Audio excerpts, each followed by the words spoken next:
This couple checked into a motel and found hidden cameras. What happens next will leave you shook.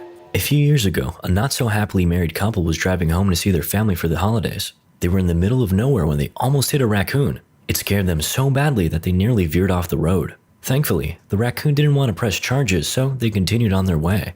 Though, a few minutes later, the car engine started making noises. They were very loud, but didn't seem to be affecting the car's performance.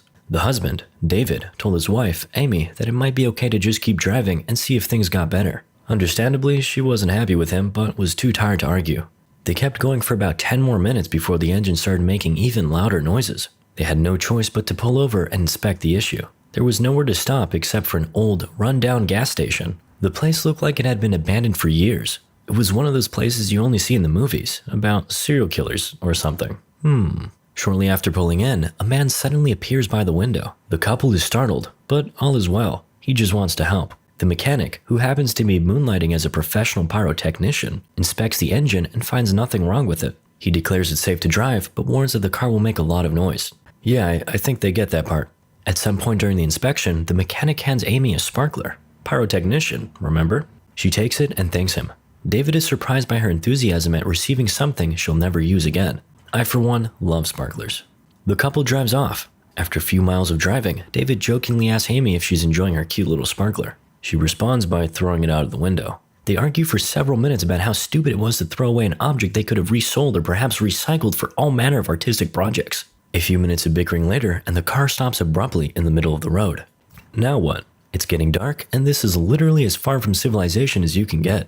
They can either do an impromptu camping session or walk back to the gas station. David decides to go ahead and walk back, and Amy follows shortly after. Upon arriving to the gas station, they see it's closed, but spot the motel next door, so they walk over. As they enter the establishment, they hear harrowing screams coming from behind the counter. What was that? Amy whispers nervously to David. He rings the bell, and out emerges a creepy man rocking a sussy stash, who seems delighted by their presence. The couple stares awkwardly at him until he realizes that his TV set is making them uncomfortable, so he turns it off. Can you call a mechanic? David asks. Our car broke down on the highway.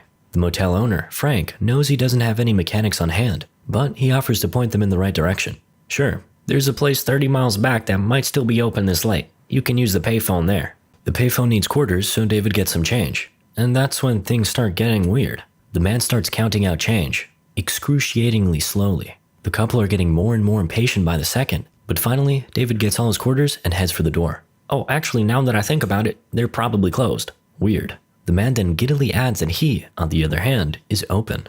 Intrigued, but a little on edge about the idea of staying at a motel, David and Amy ultimately give in. It's only $5 extra for the honeymoon suite. Apparently, it has some extra perks the others don't. Amy insists on a regular room, but Frank pushes on the honeymoon suite. He smiles and hands them the keys at no extra cost. As David and Amy depart for the room, Frank looks on with a sinister gaze. David and Amy enter their motel room. It's filthy, but some critters call it home. Amy insists she'll be sleeping in her clothes tonight, and David adds he'll even be keeping his shoes on. Suddenly, there's a sharp knock at the door. They freeze and look at each other. David goes to take a closer look, but finds no one outside. Then there's another knock. This one, louder and more insistent. Amy raises her eyebrows at David. That one sounded like it came from the side door. David walks slowly to the door and yells out, "Who is it?" There's no response. He looks to Amy. Her eyes are wide with fear. There's another knock at the front door, followed by an equally jarring one at the side door. David pounds loudly on it 3 times before yelling again. "What do you want?" There's no response. Amy implores him not to anger the ghosts, or whoever's doing this. Fine. Instead, he pays a visit to Frank. Oddly enough, Frank assures David that there are no other guests staying at the motel that night. He's not convinced and asks Frank to look into the matter. Frank agrees to do so, but believes that it's probably just a drunk guy making noise. However, David insists that Frank pull up, strapped. After David leaves, Frank grabs a gun from above the counter and has a sinister look on his face. Back in the motel room, David begins to unwind. The incessant knocking from the neighbors has stopped for now, but Amy is still nervous. She wants to go back to the car for the night, but David just wants to sleep. He decides to wind down with some TV. Unfortunately, static is not his cup of tea. No matter, he finds some VHS tapes lying around. Remember those? Unsure of what to expect, he pops one into the VCR and settles in for some entertainment. However, as he watches, a creeping feeling of terror crawls up his spine. The tapes are not your typical horror movies. They're poorly shot, raw, and unfiltered. They seem almost real. Wait a second. The room this is shot in looks awfully familiar. It quickly dawns on David and Amy that they are in fact witnessing a snuff film, recorded in the very room they're staying in. Their suspicions are confirmed when David spots a not so very carefully hidden camera. Now, he's no stranger to recording the bedroom. However, this is one step too far. Suddenly, the lights in the room flicker before going out. The couple is startled. The incessant knocking from earlier starts up again. Amy squeezes his hand. He squeezes back. The power goes off and on again as we catch a glimpse of a masked man in the bathroom. Amy is shook. The power returns and stays on this time, but the masked man is gone. Amy wants to leave immediately, but David suggests that they stay where they are. He suspects that the bad guys are outside waiting for them to exit their room, and so they have to find another way out. Perhaps the bathroom. Oh great, the window is nailed shut. Then, David spots an apple on the sink. It's half eaten, and it's Amy's favorite kind. Did you bring this? In fact, she didn't. Amy insists she left it in the car. At this point, the couple is utterly terrified. They've been trapped in the room for what feels like hours, but they know it's only been minutes. They have to come up with a plan to escape, quickly. David decides that the darkness of night could provide a cover for them if they run out now. After some hasty debate, the couple agrees to make a break for it and head into the night. However, they only make it a few yards before running into a masked man wielding a knife. They turn another direction, but yet again, a terrifying figure greets them. They flee back towards the room in a panic, but the door won't open. They struggle to get inside as the masked figures close in. At the last moment, the couple narrowly avoids certain death.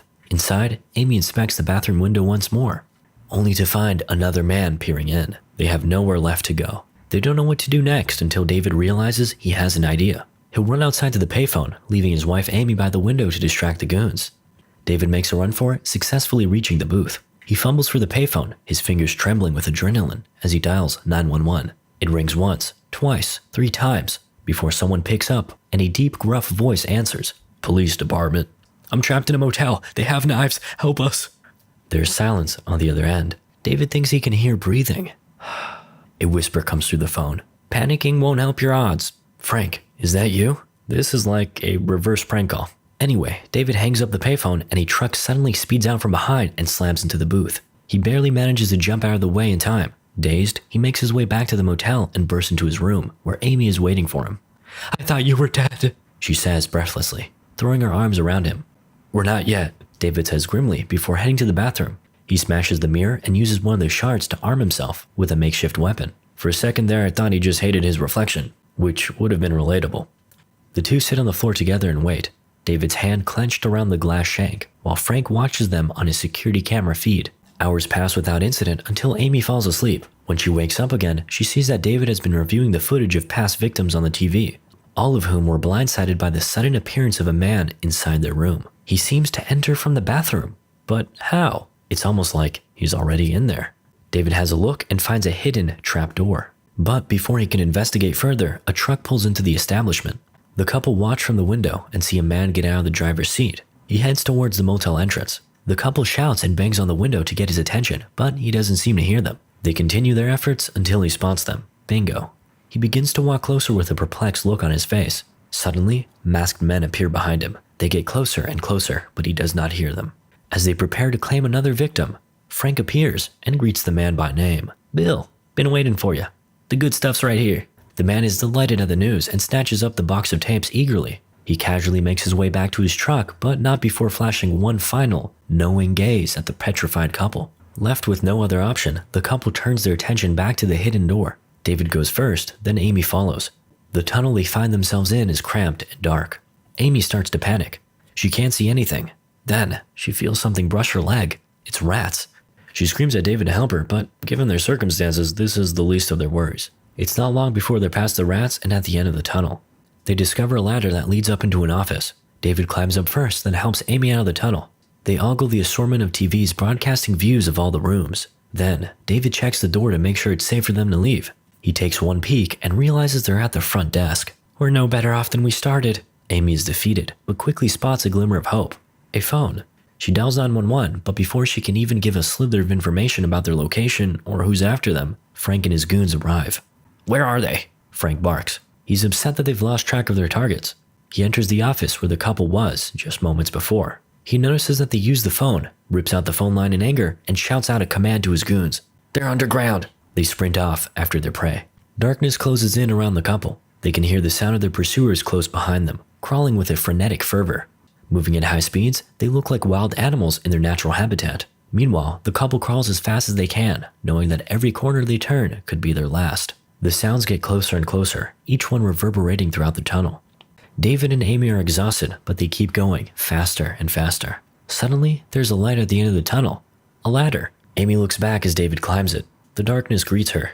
It appears the tunnel dwellers have lost track of them. David reaches down and tugs her upward. She ascends into the dim light of another room. David barricades the door to the tunnel with a heavy desk while Amy catches her breath against the wall. They sit and reflect on the chaos they've faced so far. Strangely, this situation has brought them closer than they've been in years.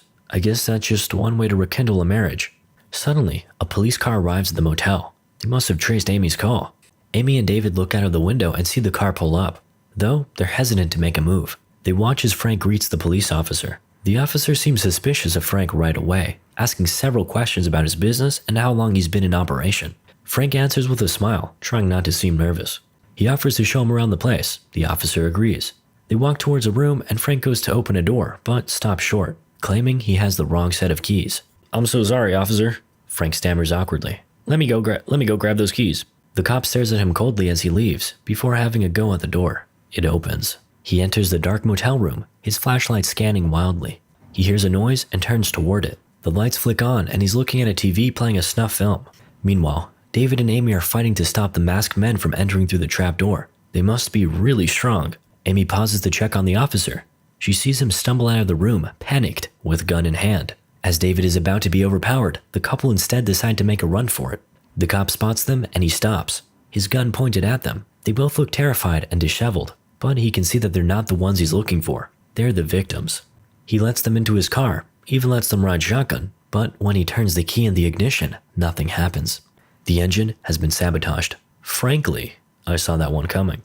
As the police officer checks out the engine, stupid move by the way, a masked man appears behind him and introduces him to his knife. The couple exit the car and run off into another motel room. Frank watches them flee, reflecting on the complications he could have avoided if he had just clapped that couple when he first saw them. Inside, David smashes a window, tears off a piece of Amy's shirt, and hangs it out the window. He instructs her to hide in the attic to bamboozle their attackers.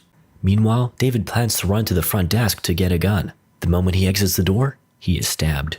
Amy muffles her screams from above. It appears her whimpers have gone unheard, but a long night awaits her. Amy awakens after a night in the attic. She was starting to think it was all just a dream, but that hope is nipped in the bud when she peers down and sees her husband's feet just below. He's laying dead on the ground. As Amy hops out, a masked man appears from behind. His patience to wait is as commendable as it is terrifying. As Amy runs off, the goon makes chase. She spots a car and manages to hijack it. Calling upon her inner GTA, she runs over her attackers. Goddamn. Frank makes it to the scene. Despair fills his body. Amy is already gone, making her way back to the front desk to call the coppers again. Unfortunately, the phone line is gone, so she decides to arm herself with a hammer before her eyes fall upon a gun. While desperately reaching for the weapon, Frank appears suddenly and knocks the gun away from her. He grabs her and they struggle back and forth until Amy is knocked down next to the gun. Uh-oh. As soon as she feels it hit her hand, she grabs it just in time, shooting Frank twice before he can fire off his own attack. Right after, she checks on her husband and finds he is still alive but barely breathing. She goes back to Frank's body, retrieves the phone line, and calls for help. Our story ends with Amy holding David dearly as they await help. Moral of the story? There's more than one way to save a marriage. Thanks for tuning in. Be sure to subscribe, especially you, Jacob.